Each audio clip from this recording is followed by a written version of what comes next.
Pahlawan dening Yogiputra Pratomo. Sliramu pancen pahlawanku, bektimu marang negara pancen gedhe banget.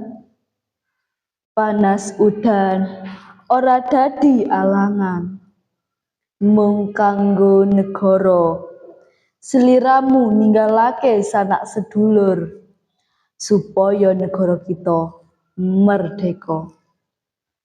Pahlawan, anggonmu mbela negara taruhane nyawa, aku ora bakal nglalekke jasa-jasamu, oh pahlawanku.